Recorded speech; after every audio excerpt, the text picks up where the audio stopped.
Welcome to Socrates Beyond Time, a place where I share stories inspired by the thought-provoking spirit of the ancient Greek philosopher Socrates through slow, deep, and contemplative dialogues.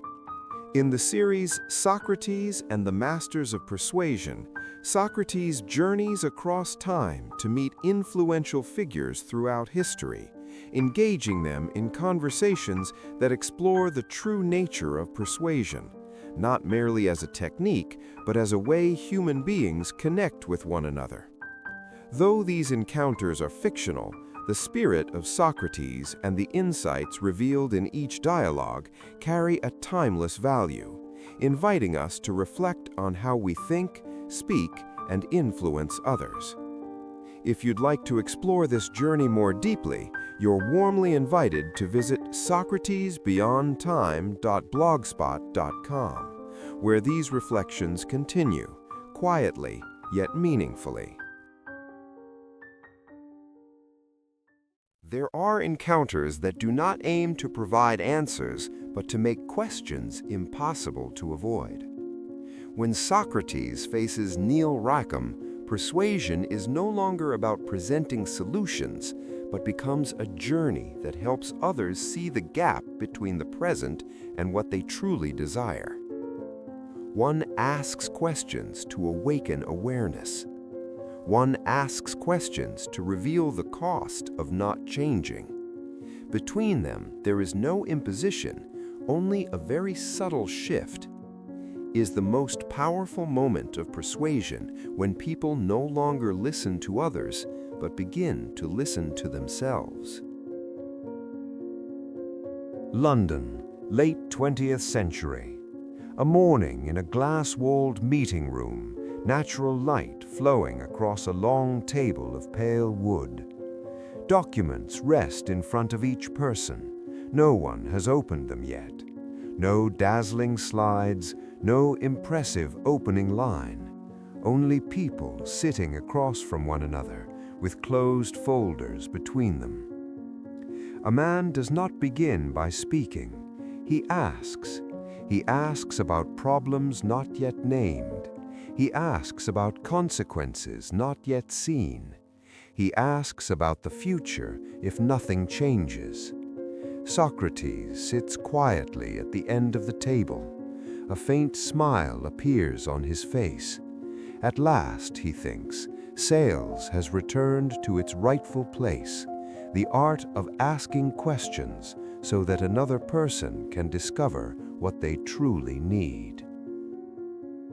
You do not say what you are selling, because they are not ready to hear it yet. Then what are you doing? Helping them hear themselves. Socrates tilts his head. In Athens, I asked questions to reveal what people did not know. And you? I ask questions to reveal the cost of not changing. Socrates looks at the folders that remain closed. You do not attack their beliefs. I simply let them compare the present with a possible future. And when they notice that gap, they begin asking me questions. Socrates smiles. You have reversed the power. No, I have only returned it to where it belongs. Are you afraid that not everyone wants to see the truth? Yes, that is why I do not force them to look. I only turn on the light. One person in the meeting room slowly nods. No one takes notes, yet everyone is thinking. One person in the meeting room slowly nods. No one takes notes, yet everyone is thinking. You do not use questions as bait. If a question is meant to conceal something, it is still manipulation. Then what is a true question? A question whose answer the asker might not even like. Socrates lets out a quiet laugh. You are speaking about courage. Yes, the courage of a seller is to allow the customer the freedom not to buy. Socrates grows thoughtful. In Reeves, I saw the sharpness of difference. In Ziegler, I saw the ethics of character. In Chomsky, I saw the power of what is not said. But in you, I see something very ancient. What is it? Respect for the intelligence of the person before you. Rackham falls silent. The silence is not tense. It feels more like an open door. So what is selling in the end?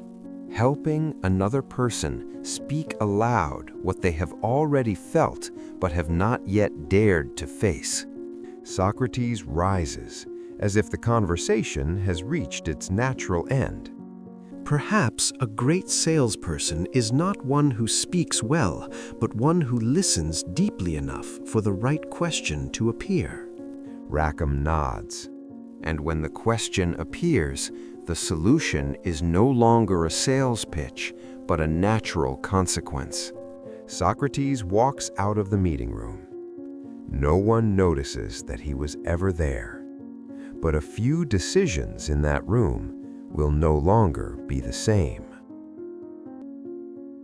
Neil Rackham did not teach selling.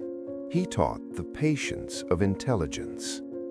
In a world that prefers to speak quickly, he chose to ask slowly. And he reminds us that when people speak their own needs aloud, all persuasion becomes unnecessary.